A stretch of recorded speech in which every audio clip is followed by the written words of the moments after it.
as a GPU computing leader in the industry, we want to show our partnership as well as our commitment to the HPC and /AI community. Well, from NVIDIA perspective, first of all, we started investing in the world of HPC, in the applications, starting with the top 10 applications, and currently reached over 600-700 applications. And with that one, there are obviously various number of applications that are now GPU accelerated already, thanks to the developers all around the world and using the tools that we created on the software side.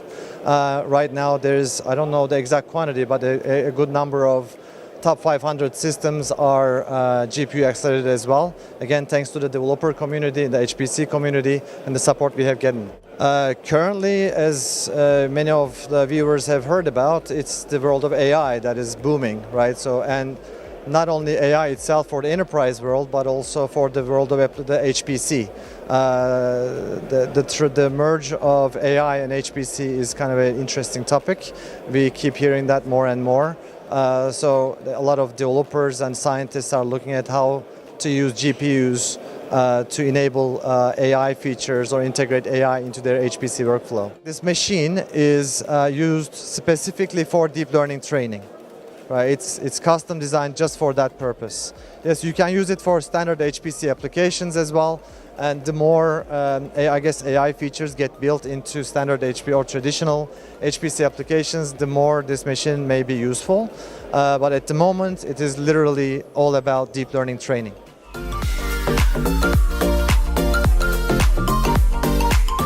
Basically, a custom designed or jointly designed solution between HP and NVIDIA that can hold up to 8 of the Tesla V100s, which is this GPU right here that I'm holding in my hand.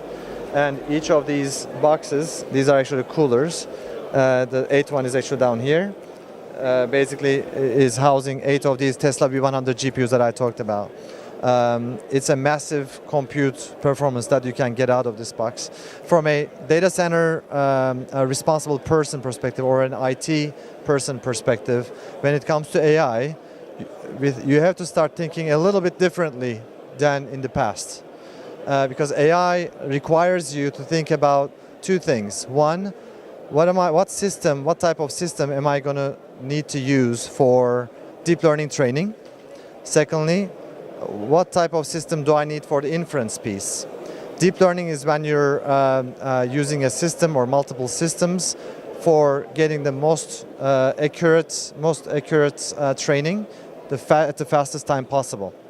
For that, you need maximum number of GPUs in one single node and multiple of them. And Apollo 6500 is one perfect system custom designed just for that purpose. So once your AI network is trained, and now you want to move that trained network over to your inference servers that can be lightweight, if you will, from a GPU perspective, like a HP DL380 or DL360, smaller servers, if you will, that can also house smaller GPUs that we also custom designed for that purpose, called Tesla P4. And that's kind of a cycle, if you will. High-performance computing is a critical element in the path to scientific discovery. And today, the scientists, they don't have enough compute power to actually get to their findings in their lifetime. With accelerated computing, we're able to shorten the path to discovery by speeding up calculation by a factor of 10x, for instance. We are using GPU in high-performance computing in various domains. Computational chemistry, for instance, is one with applications like VASP and GROMACS and AMBER, NAMD, and so on. But in every domain of HPC, there is applicability for GPU. In the space of artificial intelligence, without the GPU, you could not get the training done in any reasonable amount of time. So methods like deep learning were not actually put in practice. With the GPU power unlocking deep learning, so this is opening new fields for science. So we are on a good trajectory of 1.5x improvement year over year. From if you look back in the couple generation. The nice thing about the GPU is that we have an architecture that is very well suited to scalability, and we can add cores, we can dedicate some cores to specific function, and really we don't really see any ceiling in terms of performance going forward. There is a double communication between HPC and AI. In one sense, AI needs HPC because AI needs a lot of compute power, and on the other side, AI can help boost HPC.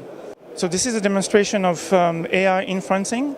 So you have a live stream video where you see cars, and the camera is auto-detecting the license plate, the car model, the color, and so on. NVIDIA's story in AI literally started in 2012. Yeah, so a researcher named Alex Krzyzewski in the University of Toronto, which also obviously comes from the research community, decided to use a couple of NVIDIA GPUs to accelerate his AI network for image recognition, and he won that year's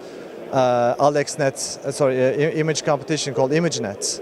And the following year, every competitor was using NVIDIA GPUs. So from then on, NVIDIA really started shining, if you will, and we started every enterprise, I should start with the researchers, right? So the whole ecosystem started waking up, starting with the researcher education, higher education research community.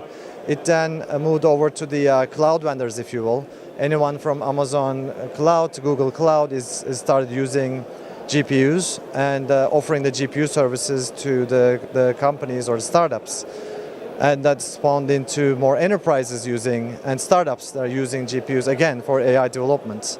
And again, we're seeing it across the board, from retail to financial institutions for fraud detection, for example, to manufacturing of the obvious example of self-driving cars, to drug design.